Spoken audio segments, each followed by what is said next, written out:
Playlist इनसे मिलिए मैं पत्रकार माधव चतुर्वेदी जी से बात करते हुए मैं ये उनसे पूछता हूँ कि तकरीबन 35 वर्ष के आपके अनुभव में जो लोकसभा और राज्यसभा की रिपोर्टिंग है, उसका कवरेज जो है, उसमें क्या अंतर है?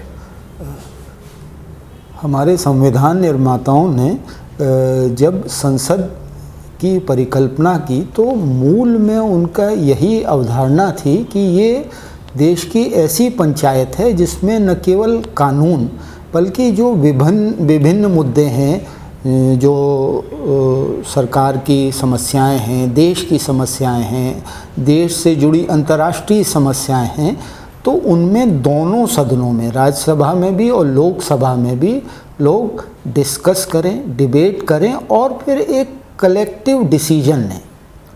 वो एक का डिसीजन नहीं होगा, वो भले ही वो वॉइस वोट से आपकी बात सदन स्वीकार करे, लेकिन वो कलेक्टिव डिसीजन ही कहलाएगा। तो वहाँ क्या है कि जो लोकसभा है वहाँ सदस्य बहुत ज़्यादा रहते हैं और पार्टियों के कारण विषयों पे इतना गंभीरता से विचार नहीं हो पाता।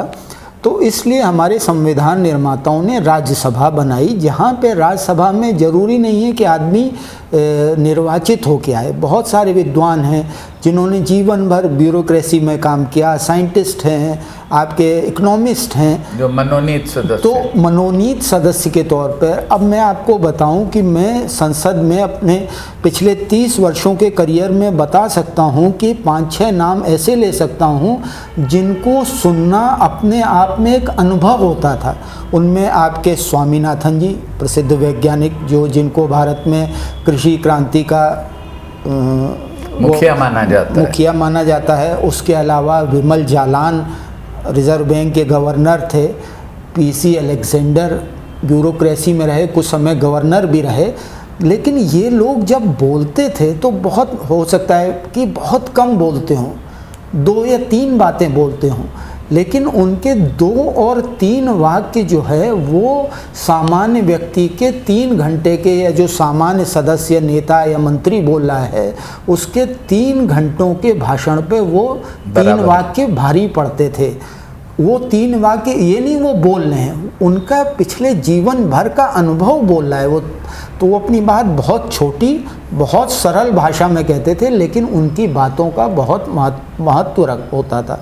तो इस मामले में मैंने पाया लोकसभा में भी अच्छे वक्ता हैं, पर राज्यसभा में चूंकि हर समाज के, हर तबके के, हर वर्ग के लोग आते हैं और वो अपनी राय रखते हैं, वहाँ विचार विमर्श करने का समय ज़्यादा होता है। हालांकि विधायी मामलों में जैसे वित्त विधेयक होता है, फाइनेंस बिल होता है, इसमें राज्यसभा को अधिकार नहीं होता है उसको पास करने का, वो केवल उस पर डिबेट करके उसको वापस लौटा देती है लोकसभा का।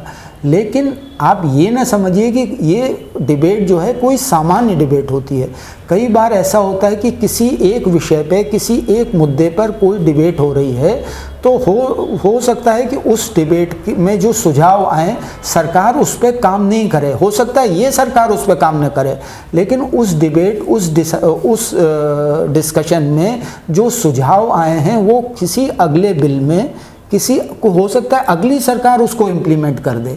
तो ये जो डिस्कशंस होते हैं ये बहुत ही महत्वपूर्ण होते हैं। और जो कानून के विद्यार्थी हैं और अन्य विषयों के विद्यार्थी हैं उनको लोकसभा और राज्यसभा में होने वाली डिबेट को सुनना चाहिए।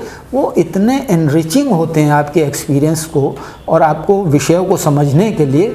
तो पत्रकार के तौर पे, मैं तो एक विद्यार्थी के तौर पे भी उसको सुनने को, हर चीज़ आप नहीं लिख सकते हैं, हर चीज़ होती है, लेकिन वो व्यक्तिगत तौर पे बड़ा ही उसका महत्व होता है। धन्यवाद। ये बातचीत जारी रहेगी, देखते रहिएगा अगले वीडियो में।